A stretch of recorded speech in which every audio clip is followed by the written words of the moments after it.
Thomas had always been a man of curiosity, someone who sought more from life than the familiar streets and crowded buildings of the city. The hustle and bustle of the East, with its noisy marketplaces and endless rows of brick houses, had grown old to him.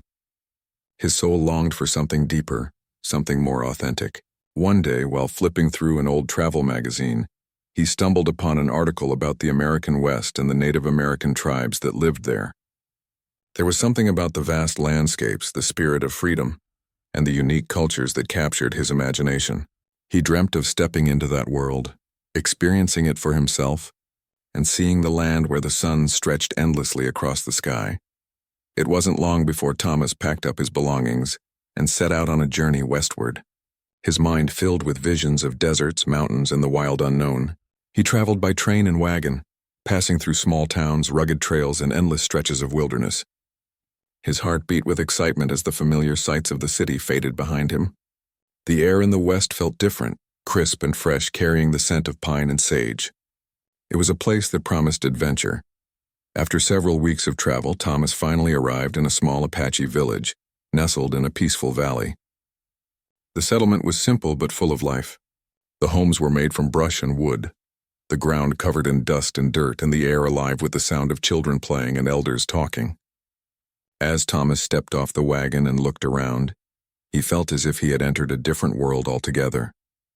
The Apache people, with their strong, proud faces, moved about their daily tasks, some working by the fire, others tending to the animals, and still others weaving baskets or making clothing. He was struck by how at home they seemed, connected to the land in a way he had never seen before. Thomas approached the elder of the village, an older man named Chief Tahoma. The chief had a calm, wise presence about him, and his eyes held the knowledge of many years. Thomas explained his journey, how he had come from the east to experience the life of the Apache and learn their ways. Chief Tahoma listened quietly, then nodded thoughtfully. After a moment of silence, he spoke. "You are welcome here, young man," the chief said in his deep, steady voice. "But you must understand, this land is not like the one you know. The ways of the Apache are rooted in respect for nature and our traditions. If you wish to stay with us, you must follow our customs." Thomas, eager to prove himself and to learn, agreed without hesitation. He was ready for any challenge, excited by the idea of immersing himself in their culture. The chief smiled, his face softening, and led him to a small structure near the center of the village. "This," Chief Tahoma explained, "is the Wigwam, our home. It is where we sleep, rest, and gather. You may stay here for the night, but there is something you must do first." Thomas's eyes widened in curiosity. "What must I do?" he asked, not sure what to expect. Chief Tahoma chuckled softly. "There is an old tradition, a test of sorts, that every outsider must pass before they can sleep in the wigwam. It is not difficult, but it requires patience and a sense of respect for our ways." Thomas was intrigued. He had heard of tribal rituals and ceremonies, but he hadn't expected to take part in one so soon. He nodded eagerly. "I'm ready." The chief looked at him with a glint of amusement in his eyes, then gestured toward two young girls who had been sitting nearby, watching the exchange. "These are Tasha and Kima," he said. "They will guide you through the test." Tasha and Kima were both in their late teens, and they had a playful, mischievous energy about them. Their dark hair flowed down their backs and their eyes sparkled with curiosity. As they approached Thomas, Tasha gave him a shy smile, while Kima winked at him, a gleam of mischief in her gaze. Tasha spoke first. "The test," she said with a serious tone, "involves a series of challenges. First, you must sit quietly by the fire without speaking or moving. You must remain still and listen to the sounds of nature. Only then will you prove that you have the patience to understand the world around you." Thomas, although unsure of what this meant, nodded and agreed. He found a spot near the fire and sat down, his legs crossed in front of him. The fire crackled, sending sparks into the night air. The breeze rustled the leaves in the trees, and somewhere in the distance he heard the howling of a coyote. He had no idea how long he sat there, but the minutes stretched on. It felt like hours, and his legs began to ache, but he refused to move. He focused on the sounds, allowing the rhythm of the wilderness to fill his mind. In the quiet, he felt a sense of peace he hadn't known before. Kima, who had been watching him closely, finally broke the silence. "You may stand now," she said with a smile, clearly pleased with his perseverance. Thomas stood up, stretching his stiff legs. He smiled back at the girls, grateful for the moment of stillness but also eager for what came next. He had no idea what other challenges awaited him, but he felt determined to pass them all. Tasha led him to the next part of the test. "Now," she said, "you must walk to the tree over there, the one with the twisted branches. It's a long way and the ground is rough, but you must go barefoot. You will know the true spirit of the land when you feel the earth beneath your feet." Without question, Thomas removed his boots and walked toward the tree. His feet met the ground, rough and uneven, and the pain of the rocks and twigs dug into his skin. But he pressed on, each step taking him farther from the village and deeper into the wilderness. The journey was harder than he had expected, and soon his feet were sore and bleeding, but still he didn't stop. He reached the tree, panting and exhausted, and touched its weathered bark. Tasha and Kima watched from a distance, and when Thomas finally reached the tree, they exchanged looks of amusement. They had planned this little test as a way to have some fun at his expense, but they could see that Thomas wasn't giving up. Thomas stood under the tree, looking up at its twisted branches, and in that moment, he felt a deep connection to the land. The pain in his feet seemed to vanish, and he felt as though he was part of something much bigger than himself. He had passed the test. Kima grinned and called out, "You've done well, Thomas. The spirits will be pleased." Thomas, though exhausted, smiled back at the girls, relieved that the hardest part was over. Little did he know, the real test was only just beginning. Thomas stood beneath the twisted branches of the tree, his chest rising and falling with each breath as he wiped the sweat from his forehead. His feet were sore, and his body ached from the long walk across the rugged terrain. Despite the discomfort, he couldn't help but feel a sense of accomplishment. He had passed the test, and although the pain in his feet was almost unbearable, the sense of connection he felt to the land was far greater. The wilderness, with all its challenges, had a way of humbling him, making him appreciate the simple beauty of the earth and the quiet strength it offered. Tasha and Kima stood a few paces behind him, their eyes filled with mischief. The two girls were clearly enjoying the game they had played. They had made the task seem far more serious than it actually was, knowing full well that there was no real test waiting for him at the tree. But it wasn't about the difficulty of the challenge. It was about seeing how Thomas would react, how he would handle the discomfort and confusion they had thrown at him.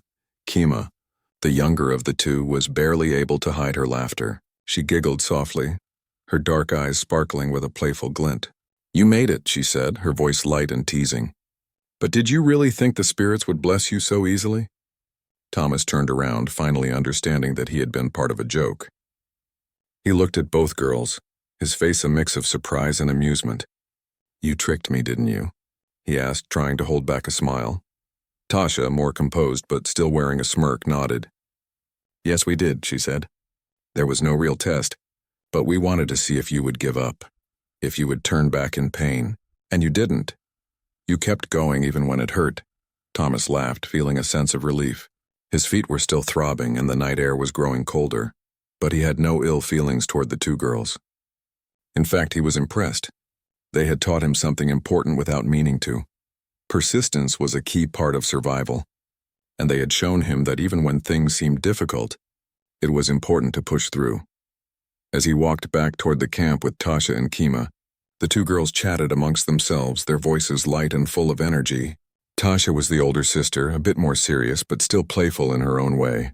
Kima, on the other hand, was a free spirit, always laughing and teasing, finding joy in even the smallest moments. "How did you like our test?" Tasha asked, glancing over at Thomas. "It was tough," Thomas admitted, still smiling. "But I'm glad I did it. I feel different somehow." Kima laughed again, a sound like wind chimes in the distance. "Of course you do. You walked barefoot across the desert like it was nothing. You must have a warrior's heart. Or a fool's heart," Thomas added, still trying to make light of his pain. The girls shared a laugh at his joke. It was clear that they liked him, and the playful atmosphere between them made Thomas feel at ease. He had expected the Apache people to be serious and distant, but the girls had shown him a different side, a more light-hearted, mischievous side. As they reached the camp, Thomas noticed the fire had been rekindled, and the smell of roasting meat filled the air. The sounds of the village were lively, with children laughing and the deep voices of men talking in their native language.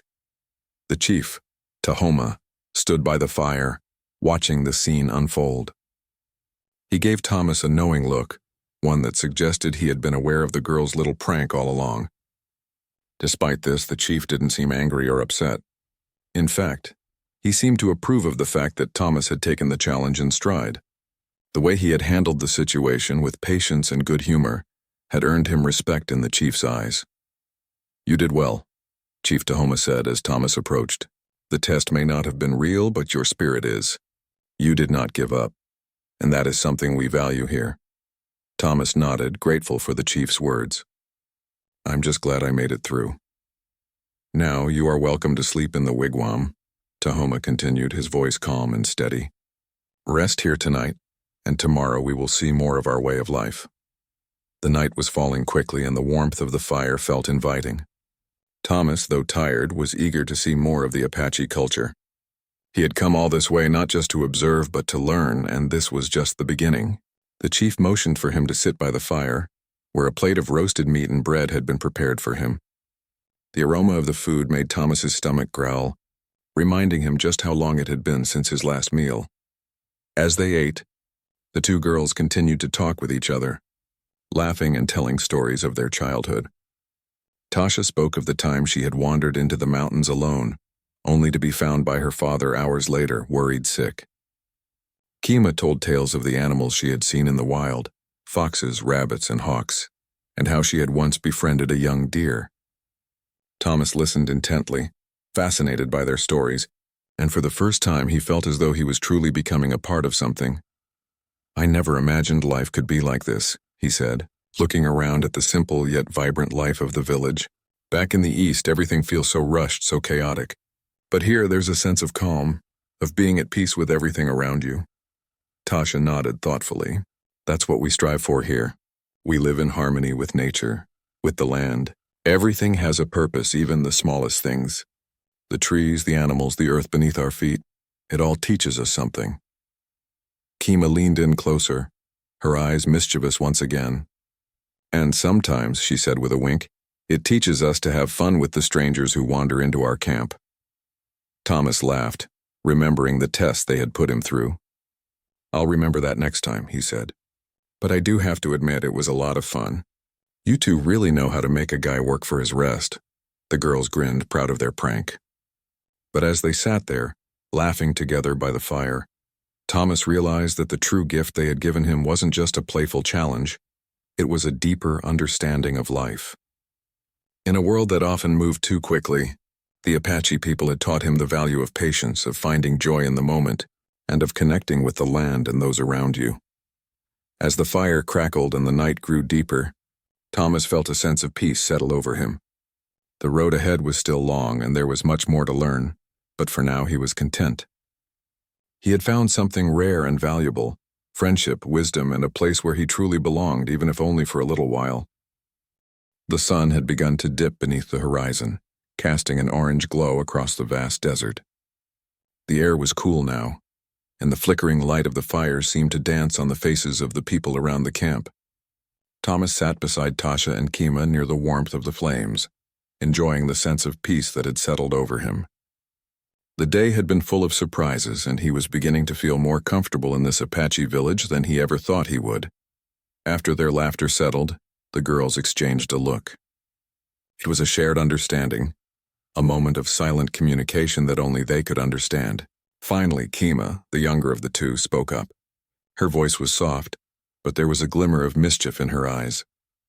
"Tomorrow you will learn more," she said, her tone more serious than before. Thomas raised an eyebrow. "What do you mean by that?" he asked, curious. "I thought I'd already learned enough for one day." Tasha, who had been quietly watching the fire, turned to him. "There's more to being Apache than just tests and tricks," she said. "Tomorrow you'll experience a true Apache tradition, one that's been passed down for generations." Thomas felt a slight chill run down his spine, but his curiosity outweighed his hesitation. "What kind of tradition?" he asked. Tasha smiled, though it was a gentle smile, one that seemed to promise a challenge. "It's a ceremony, a rite of passage, but it's not something you can just read about. You have to live it." Kima leaned forward, her voice filled with excitement. It's about the land, the spirits, and finding your place in it all. You'll understand tomorrow. Thomas wasn't sure what to expect, but the girl's words intrigued him. He had come here seeking to learn about the Apache way of life, and he was ready to dive deeper. The idea of a true Apache ritual, one that had been passed down through the years, was something he couldn't resist. As the night wore on, the village began to quiet down. The fire crackled softly, and the stars above stretched out like a blanket over the darkened sky. The sounds of the desert, the calls of distant animals, the rustle of the wind filled the air, giving the place a sense of timelessness. Thomas felt a deep connection to this place, something he hadn't felt before. It was as if he was part of a story that had been unfolding long before he had arrived, and would continue long after he was gone. The next morning, as the first light of day broke over the horizon, Thomas awoke to find Tasha and Kima waiting for him outside the wigwam. The sky was still pale blue, the sun barely above the desert. The girls, wearing simple clothing made of leather and woven fabric, greeted him with wide smiles. "Ready?" Kima asked, her voice filled with excitement. Thomas nodded, his stomach fluttering with a mix of anticipation and nervousness. He had no idea what lay ahead, but he was ready to face it. Without a word, Tasha led the way as they walked through the village.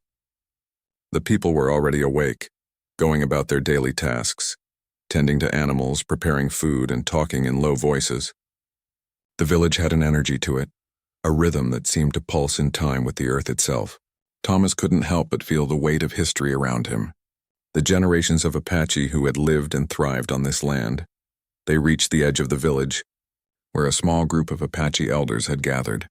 Chief Tahoma stood at the front, his expression serious, but there was a warmth in his eyes when he saw Thomas approach. The elders were dressed in simple clothes, their faces etched with lines of wisdom and experience. As Thomas stood before them, he felt a wave of respect wash over him. "You are here to learn," Chief Tahoma said, his voice carrying the weight of years. "And so, you will learn what it means to be connected to this land, to the spirits who watch over us."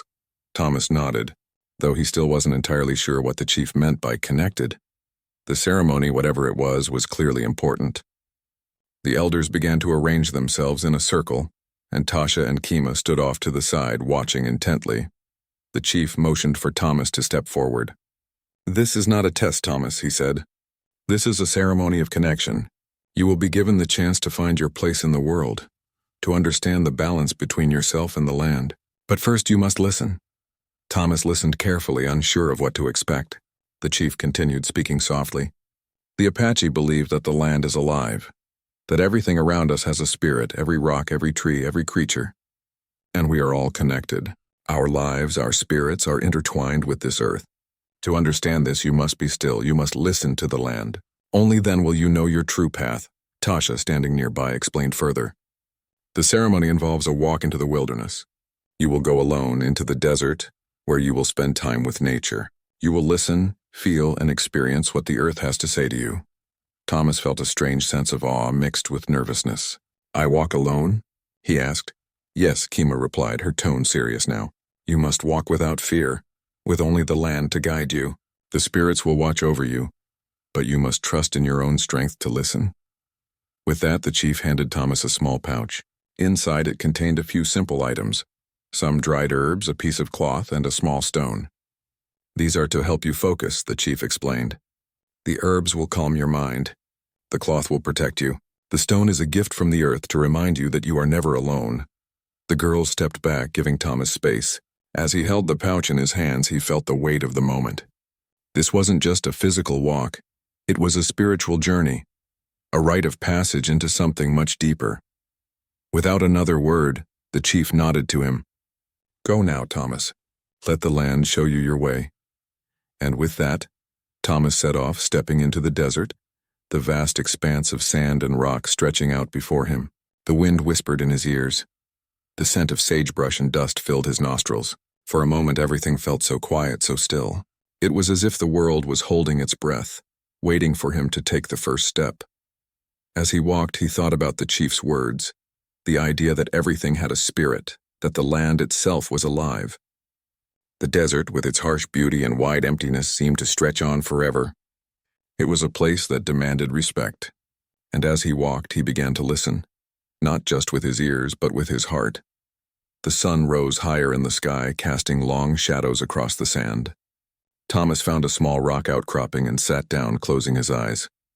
The breeze rustled the sparse vegetation around him, and he felt the heat of the sun on his face. He opened the pouch the chief had given him, taking out the herbs and breathing in their calming scent. For a moment he simply sat there, allowing the world to settle around him. As time passed, Thomas began to feel something shift within him. He couldn't explain it, but there was a sense of peace that filled him. The desert, despite its harshness, had a beauty all its own. It was wild, untamed, but it was also full of life. Life that had been here long before him and would continue long after he was gone. It was in this moment, sitting alone in the desert, that Thomas finally began to understand what the Apache had been trying to teach him. It wasn't just about survival or tests, it was about finding balance, about being in harmony with the world around him. And in that stillness, in the quiet whisper of the wind and the deep connection to the earth beneath him, Thomas felt he had finally found his place. The sun was beginning its slow descent when Thomas stood up from his place on the rock. The desert stretched endlessly around him, the sky painted with shades of pink and orange as twilight approached. He had spent hours in silence, listening to the wind and the rustling of the sparse desert plants. At first he had felt awkward and unsure, not knowing what to expect. But as time passed, something inside him had shifted. It wasn't just the quiet of the desert that had changed him. It was the realization that he was part of something much larger. He had come to this land seeking adventure and knowledge, but now he was beginning to understand the deeper connection that the Apache had with the earth. The chief's words echoed in his mind. The land is alive, and we are all connected. At first, Thomas had thought it was just a metaphor, something poetic to teach him patience, but now as he sat there feeling the weight of the earth beneath him and the wind against his skin, it all made sense. The land wasn't just a backdrop to human life. It was a living, breathing entity that shared its wisdom with those willing to listen. Thomas stood and began his walk back to the village. The path was familiar now, but there was something different about it. The air felt heavier, the silence deeper. As he walked, he thought about what he had learned from the land. The struggle of the desert, its dryness, its harshness, had mirrored something inside of him. He had come to the Apache to learn their ways, but in that stillness, he had learned something about himself. By the time Thomas returned to the village, the sky had darkened and the stars had begun to twinkle brightly above. The camp was alive with activity as people gathered around the fire. The smell of roasting meat filled the air, and the sound of laughter and conversation made the place feel warm and welcoming. Tasha and Kima stood by the fire, waiting for him. Their faces were lit by the glow of the flames, and when they saw him, they both smiled. "How was it?" Kima asked eagerly. Her eyes shone with curiosity, eager to hear about Thomas's experience in the desert. Thomas nodded, his face serious but peaceful. "It was everything I needed," he said, his voice carrying a quiet strength. "I learned something about myself, about this land, about the connection we all share." Tasha, who had been watching him closely, seemed to understand. "The desert has a way of teaching," she said. "It makes you listen, makes you feel the world around you. And in that silence you begin to understand." Thomas smiled, appreciating her words. He had felt the weight of the desert, the way it demanded respect and patience. It wasn't just a physical challenge. It was a test of character. The quiet had stripped away all the distractions, all the noise that had filled his life before, and had forced him to confront something deeper within himself. As they spoke, Chief Tahoma approached, his steady gaze resting on Thomas. The chief didn't speak right away, but his presence was commanding. Finally, he nodded, a small smile appearing on his face. "You have passed the test," Chief Tahoma said, "not because of the walk, but because of your heart. You have understood the lesson of the land, and that is something no one can teach you. It is something you must learn on your own." Thomas felt a deep sense of gratitude and humility in that moment. The chief's words meant more to him than any challenge or trial he had faced. It wasn't about completing a task or proving his strength. It was about understanding the wisdom that the land had to offer, and now for the first time he felt that he truly understood. The girls beamed with pride. "You did well," Kima said, her voice light but sincere. "We knew you could do it." Tasha nodded, a more thoughtful expression on her face. "It's not easy, is it?" to truly connect with something. But you did it. You listened and you felt the spirit of the land. That's what we value here. Thomas stood in silence for a moment, reflecting on everything that had happened since he arrived in the village. He had come seeking knowledge, eager to learn about the Apache culture and traditions. But what he had found was far deeper than he had imagined. The people, their way of life, and the land itself had shown him a new perspective on the world. "Thank you," Thomas said, his voice filled with sincerity. "Thank you for helping me see the world in a different way. I came here expecting to learn about your culture, but I feel like I've learned more about myself." Chief Tahoma looked at him with understanding, as if he knew exactly what Thomas was feeling. "That is the true path of learning," the chief said. "To learn not just about others, but about yourself. And that is why we share our way of life, so others may understand the connection we all share with the earth." As the evening went on, Thomas sat by the fire with the Apache people, sharing a meal and stories. He no longer felt like an outsider. He had earned his place in their camp, not through tests or trials, but through a deeper understanding of the Apache way of life. The land, the spirits, and the people were all connected, and now he was a part of that connection. Later, as the night grew quiet and the fire began to die down, Tasha and Kima sat beside him. The stars above seemed to shine brighter now, and the silence of the desert wrapped around them like a blanket. "Do you think you'll ever go back to the east?" Kima asked, her voice filled with curiosity. Thomas looked up at the sky, his thoughts drifting to the city he had left behind. He had come to the west searching for something, but now he realized he wasn't sure if he could ever go back to the life he had known. The peace, the connection to nature, the wisdom he had gained from the Apache, these were things that would stay with him forever. "I don't know," Thomas said honestly. "I came here looking for adventure, but I found something much more important. I think I'll always carry a part of this place with me. The lessons, the wisdom, it's a part of me now." Tasha smiled, a quiet pride in her eyes. "You've found what many never do," she said softly. "The truth of who you are."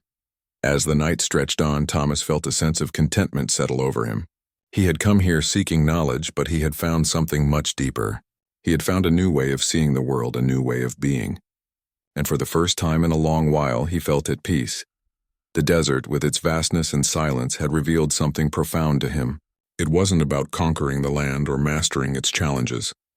It was about understanding the delicate balance between all things, between man, nature, and spirit. And as Thomas sat beneath the stars, surrounded by the people who had taught him so much, he knew that his journey had only just begun. The road ahead was uncertain, but he felt ready to face whatever came his way. The land had shown him his place, and now he was ready to walk it. The morning after the ceremony, Thomas woke early as the sun began to rise over the desert.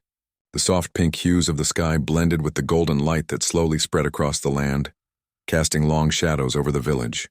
He had slept soundly for the first time in many nights, the quiet of the desert and the peace he had found in the Apache camp, lulling him into a deep rest.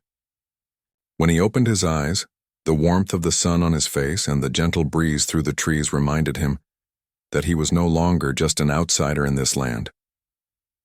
The village was already awake, as the Apache people moved about with the natural rhythm of the day. Children laughed as they ran through the camp, women prepared meals by the fire, and men tended to their horses and other animals. There was an ease to the way they worked, an unspoken harmony that Thomas had come to admire. He watched them as he sat up, taking in the morning scene with a quiet appreciation. It had been several days since he had first arrived in the village, and since then, he had learned more than he had ever imagined. He had learned the value of patience, the importance of being in tune with the land, and the wisdom of the Apache people. And now, as he looked around, he realized that the most important lesson of all was the one he had learned from within. The land, the ceremony, and the people had all taught him something crucial, that life wasn't just about rushing from one place to another or achieving great things. It was about the quiet moments, the connections made along the way, and the willingness to slow down and listen. Thomas had always been someone who sought the next adventure, who measured success by how much he could accomplish. But in the Apache village, he had learned that true success was found in stillness and being present, and in understanding that everything around him was connected. As he stood and stretched, Tasha and Kima appeared, both of them smiling widely as they approached. There was a playful glint in Kima's eyes, but there was also a quiet respect in the way she looked at Thomas. Tasha, more serious but equally kind, greeted him with a warm nod. "You look well this morning," Tasha said. "The desert has taught you more than we could have hoped."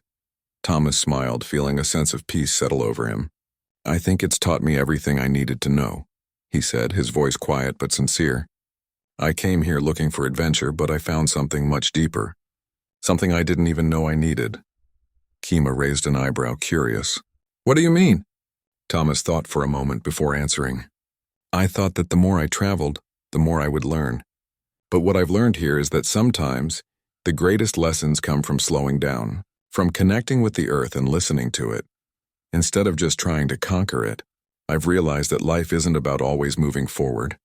It's about understanding the balance between all things."